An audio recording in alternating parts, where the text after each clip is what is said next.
Աշխարհը դեռ նոր էր բացահայտում գիտության ուժը։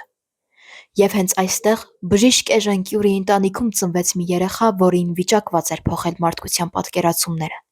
նյութի և էներգիայի մասին։ Նրան կոչեցին Պիեր Կյուրի։ Դեռ մանկուց Պիերը տարբեր էր։ Նա ժամերով դիտում էր բնությունը, ուսումնասիրում էր քարերը, բյուրեղները, փորձեր անում ամեն ինչի վրա։ Նրան հետաքրքրում էր ոչ թե ինչպիսին է աշխարհը, ինչպես այն է երևում, այլ ինչու է այն այդպես գործում։ 16 տարեկանում նա արդեն ավարտել էր դպրոցը, իսկ 18-ում ստացել էր ֆիզիկայի բակալավրի աստիճան։ Նա ուներ անսովոր տաղանդ, համատեղելու տեսական մտածողությունը և գործնական փորձարարությունը։ 1880 թվական Պիերն իր եղբոր Ժակի հետ կատարեց մի բացահայտում, որը մինչև այսօր կիրառվում է տեխնոլոգիայում։ Նրանք հայտնաբերեցին պիեզոէլեկտրականությունը։ Այն երևույթ է, երբ որոշ բյուրեղներ սեղմելիս արտադրում են էլեկտրական լարում։ Այս պարզ, բայց հզոր օրենքը դարձավ հիմք բժշկական ու արդյունաբերական շատ սարքերի համար։ Ավելի ուշ Պիեր Կյուրին դարձավ Փարիզի համալսարանի պրոֆեսոր։ Նա ուսումնասիրում էր մագնիսականությունը, բյուրեղները և փնտրում էր պատասխաններ այն հարցին, ինչպես է կառուցված մեր աշխարհը մոլեկուլների խորքում։ 1894 թվական Գիտական մի հանդիպում, որը փոխեց պատմությունը։ Պիեր Կյուրին ծանոթացավ երիտասարդ ուսանողու Մարիա Սկլոդավսկայի հետ։ Նրանց միավորեց ոչ թե միայն սերը, այլ գիտության հանդեպ միևնույն կիրքը։ Նրանք ամուսնացան և իրենց կյանքի ամեն օրն անցկացրին հետազոտական լաբորատորիայում,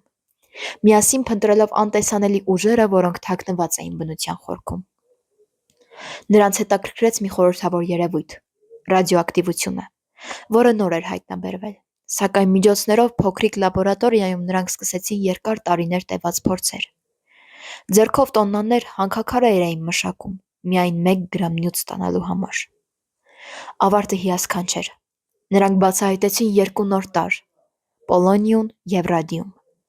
Նրանք առաջինն էին, ովքեր ապացուցեցին, որ նյութը կարող է ինքնուրույն առանց արտաքին ուժի արտազատել էներգիա։ Այդ էներգիայի հետագայում դառնալու էր հիմք միջուկային ֆիզիկայի, էներգետիկայի և բժշկության համար։ 1903 թվականին Պիեր և Մարի Կյուրին Անրի Բեկերեի հետ միասին ստացան Նոբելյան մրցանակ ֆիզիկայի ոլորտում։ Սա ոչ միայն նրանց գիտական հաղթանակն էր, այլ մարդկության քայլ առաջ դեպի նոր դարաշրջան։ Պիերը մնում էր նույնքան համեստ։ Նա ասում էր. «Մենք չենք փնտրում փառք։ Մեր աշխատանքի միակ նպատակը բացահայտել ճշմարտությունը և ծառայել մարդկանց»։ Նրանք հրաժարվեցին պատենտավորել իրենց բացահայտումները, հավատալով, որ գիտությունը պետք է լինի ազատ և հասանելի բոլորին։ Պիեր Կյուրին գիտնական էր, բայց միաժամանակ նաև փիլիսոփա։ Նա ասում էր, որ գիտությունը առանց բարոյականության կարող է դառնալ վտանգավոր ուժ։ Նրա համար գիտությունը ոչ թե միայն հաշվարկներն էին, այլև հոգևոր ճանապարհ դեպի ճշմարտություն։ Նա հավատում էր, որ նույնիսկ ամենափոքր փորձը կարող է փոխել աշխարհը, եթե այն արվում է մաքուր մտադրությամբ և անկեղծ հետաքրքրությամբ։ 1906 թվական ապրիլի 19 Փարիզի փողոցներից մեկում անձրևոտ օրվա ընթացքում Պիեր Կյուրին պատահաբար բախվեց ձիով կառքի հետ։ Նա մահացավ տեղում։